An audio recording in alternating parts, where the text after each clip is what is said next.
Hey buddies, ever wonder how much it really costs to fuel up for an epic cross-country road trip?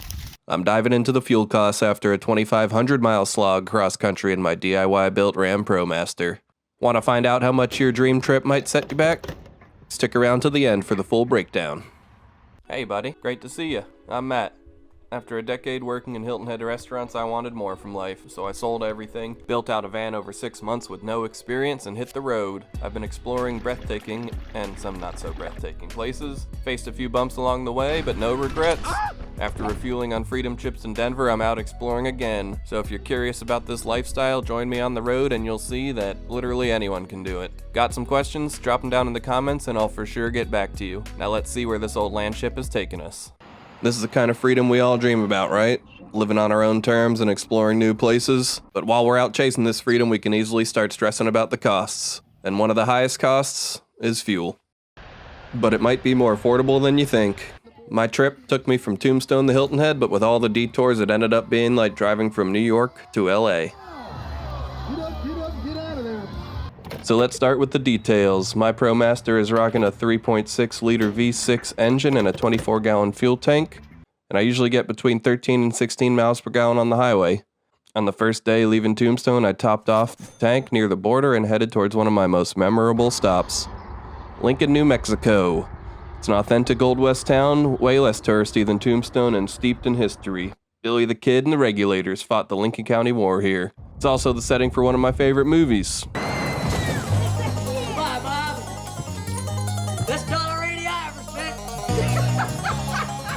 And this is the window where that scene happened in real life. Billy the Kid still shackled, killing Bob Ollinger with his own shotgun, and then escaping the Lincoln County Courthouse. If you're a fan of history, or Emilio Estevez, you should definitely come check out Lincoln. After Lincoln, I stopped at a Valero just north of town and hit my best mileage of the trip, around 17 miles per gallon. Surely you can't be serious. I am serious, and don't call me Shirley. Maybe it was just good luck, or much more likely a good tailwind. Feeling pretty good about the mileage, I made an unscheduled pit stop in Trinidad, Colorado for supplies. But heading back en route, I got stuck at a rest stop on I-25 for 36 hours because of some crazy high winds. That's why it's super important to have basic supplies on hand. These are somehow the moments that make me appreciate this life even more. You definitely learn a lot of lessons about patience and adaptability. Learning to embrace that makes all the difference. Although full batteries and a full fridge never hurt. After the wind settled down, I headed to Amarillo for an oil change. Then went to this amazing picnic spot with a view of Palo Duro Canyon, known as the Grand Canyon of Texas. Its red and orange rock formations are absolutely breathtaking, even if the wind didn't let me enjoy it for too long.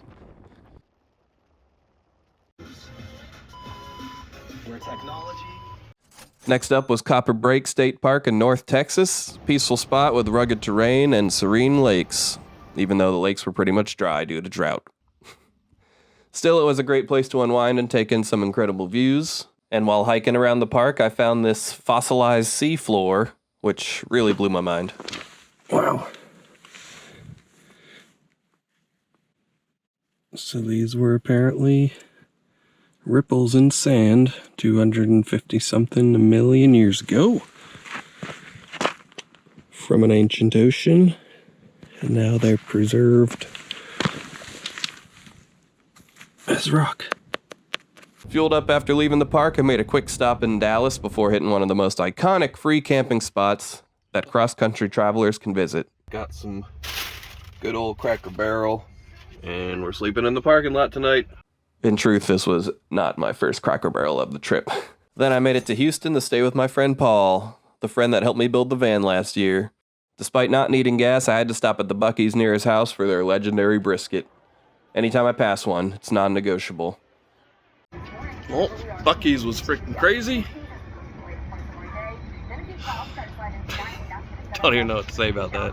There I was obliged to wait out some more storms, but was able to enjoy Houston with my good buddy Paul. Mostly just all the restaurants in Katy Asian Town.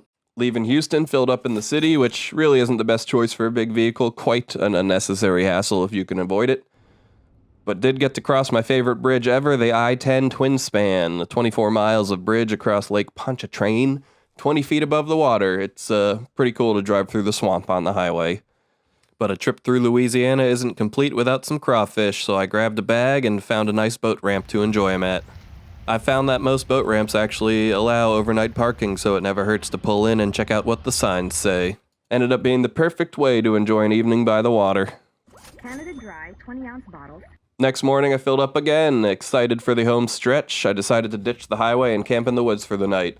What a big mistake. I got stuck in the mud. Thankfully, some delicious Mexican food I picked up along the way helped lift my spirits. Flashback. I couldn't bring myself to eat another Cracker Barrel, so. La Fiesta Mexican. Oh yeah, very much worth it. Next day I got towed out and continued to my second Buc-ee's of the trip.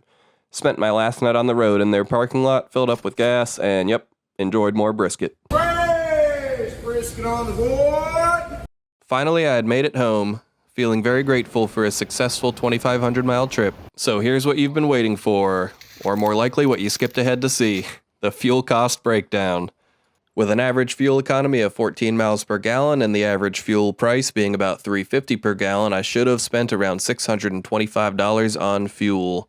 Not including the $100 oil change in Amarillo, the actual total fuel cost was $676. Oh yeah. So what do you think? Does $676 sound high to you? While I wouldn't say that's cheap, I think it's a reasonable cost for moving your entire home and all your belongings across the country. Especially since you have the option to stay for free in total comfort if you're ever really enjoying a certain spot. I got to experience some incredible sights and see some of my oldest friends, sleep in comfortability in my queen bed the whole way. For me, it was worth every penny. Was this trip more expensive than you expected? Let me know in the comments below. And if you enjoyed the video or found it helpful, it would really help me if you left a like or hit that subscribe button.